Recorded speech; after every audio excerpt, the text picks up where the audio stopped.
Innovation Alliance kurucu ve CEO'su Sayın Heemskerk. I would like to touch on a couple of areas that organizations can benefit from if they're willing to develop an innovation engine for their organization. And what I mean by that is, what should they put in place in order to make innovation a repeatable and scalable process throughout the organization? And as we study companies that do very well in this area, there are a few things that they have in common with each other. And the 10 main points that keep coming back are, first of all, the leadership of an organization setting a very strong sense of urgency and a commitment to make innovation a culture and make it part of a company's DNA. And so if you do not have that urgency from the C-suite, from the CEO, it gets very hard to develop innovation capabilities because everywhere in the organization, all the efforts that are being done will otherwise not be supported by the C-suite. Then secondly, we talked about the sense of urgency and commitment. After that, of course, you need to know where you are. So what is the context that you are operating in, and what is the current position of the company? And what I mean by that is, for example, what products and services are doing well, which ones are in decline, in what context are we operating in? Because if you want to set a future precedent and set future goals, being too quickly of jumping into solutions or actions can be quite dangerous before knowing the area. So after that, we see that they have a strong innovation perspective or a strong innovation thesis. And what I mean by that is they have a mapping of the current state of the company, the strengths and capabilities of an organization, what kind of assets do they have. So it could be intellectual capital, it could be brand, it could be access to customers, but you look basically first at what are all the assets of that company, and you use that to shape the lens of, okay, what are all the opportunities ahead in the market? So what are some emergent trends, ideas, customer insights that you can leverage? And as you're familiar, there's maybe 200 options and ideas, and you cannot do all of them at the same time. And so you have to make choices of where, in which arenas you will play in the next year, maybe 3 years and 5 years out. But also, equally importantly, where will you not invest and where will you not focus? Because that is oftentimes overlooked, so you end up doing 10 things at the same time. So we talked about leadership setting a sense of urgency, doing a situation analysis, and providing an innovation perspective or your thesis of where you will play. Then the other factors we oftentimes see is that they have a strong innovation portfolio. And so these organizations, they have all their innovation initiatives lined up. Could be 10, could be 100. And what they have in common is they have a very strong and solid distribution of those initiatives between what is core to the project or to the product, what is more adjacent, so new customers and new product segments, or what is maybe transformational, meaning we are going to develop entirely new capabilities, products and services for entirely new customer segments and audiences. And so having that balanced portfolio is key so that you don't end up in a situation with only moonshots where nothing gets done after 2 years and the innovation initiatives get cut off or unfunded because there's no cash flow coming in. So once you have that in place, what we see is that they have a strong model. And with the model, we mean what is the optimal mix of innovation initiatives that you have? So do you have, let's say, an innovation lab in your organization? Do you do co-creation sessions with clients, suppliers, and stakeholders? Or maybe you are more of an acquisitive nature as a company and you do M&A, acquisitions, to drive innovation efforts. So you have to find a good balance between those efforts. Then after that, you need a framework. So what I mean by that is, as you're conducting experiments, you need to have a universal language of how do you conduct those experiments in a coordinated way so that you are sure that a colleague in, let's say, Europe is having the exact same process as somebody who is in maybe South America.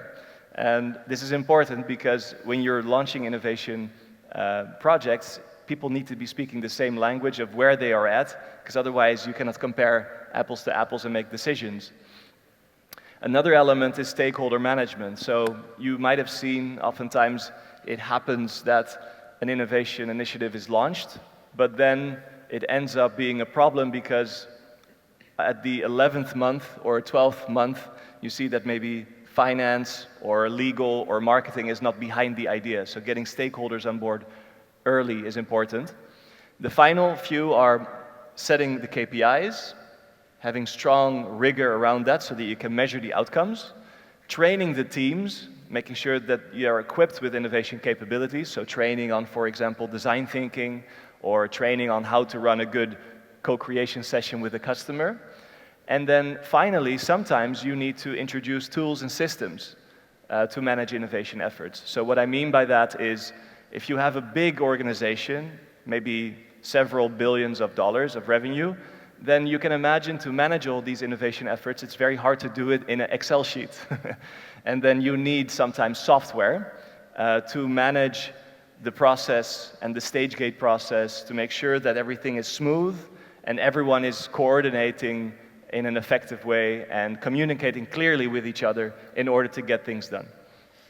Çok teşekkürler. Thank you very much, Chris. Thank you. Honestly, ultimately, right, you have to realize that you only have a limited amount of resources. And so it is very easy to be opportunistic and to try out a lot of things into many directions. And as you might have heard, there are companies, including companies recently, I believe in Turkey, who had challenges with regards to spreading themselves a little bit too thin across many things at the same time. So just reiterating, when we talk about strategy, that's of course a bit of a, let's say, a bit of a combination of many elements into that term. But really what we're talking about is a strong sense of direction. What are the coherent set of choices that we will make in order to create a competitive advantage? And when making those choices, right, you have the analogy of the universe likes to make way for the people who really know where they are going. And so what I mean by that is, if you are able as a leadership team to select the hunting grounds, to select the categories of where you will play and how do you expect to win, that can create a lot of power for an organization and a lot of inertia. It is not easy because it takes time to orient yourself and to make these choices. But when you do make those choices, it is helpful to sign in blood and then to commit for at least maybe 2 years, more than a few months.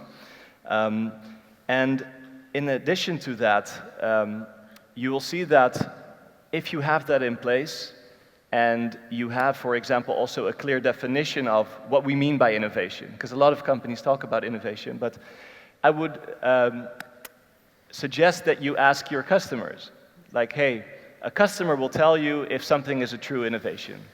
And what I mean by that is, in the words of Professor Linda Hill, she talks about this a lot. She says an innovation should be new and useful. And so ask your customers, the products and the services that I am making or exporting, are they truly new and useful to you? And also sometimes it is good to ask your competitors, right?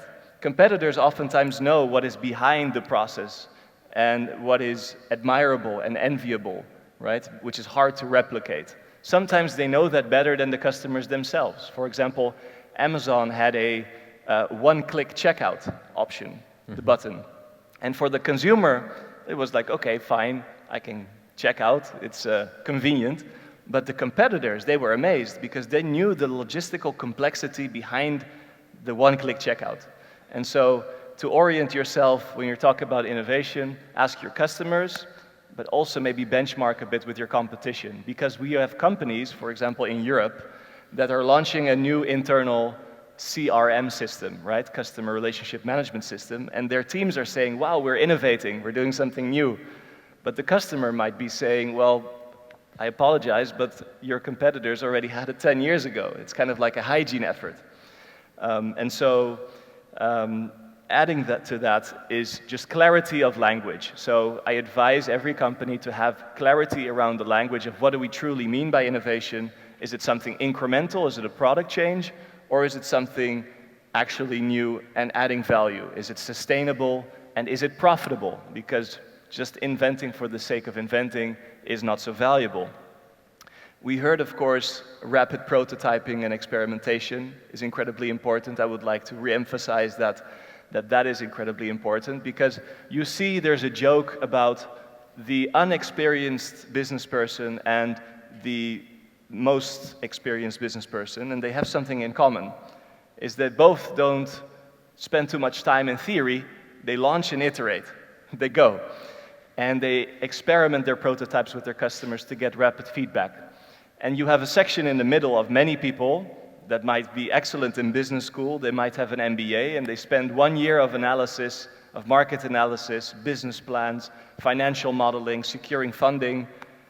But they spend 1 year in their heads, in theory, and they spend their time in thought land, as one key author likes to call that, Alberto Savoia.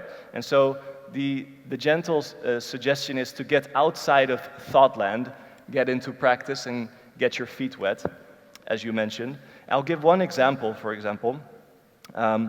In Google, we used to have an incentive or kind of like a reward for the top projects that were successful for customers. Of course, you have rewards for that. But we also had an award which was called the Courageous Penguin Award. And what that meant was, it was the award for a team that did a new project in a new direction, in a new area, that did not succeed yet or was not very profitable yet. However, it was a team with a lot of courage, so they really leaned in. It was discovering a new area, so it was useful. And they minimized the damage of their experiment, right? They did not waste too many resources, so they were efficient.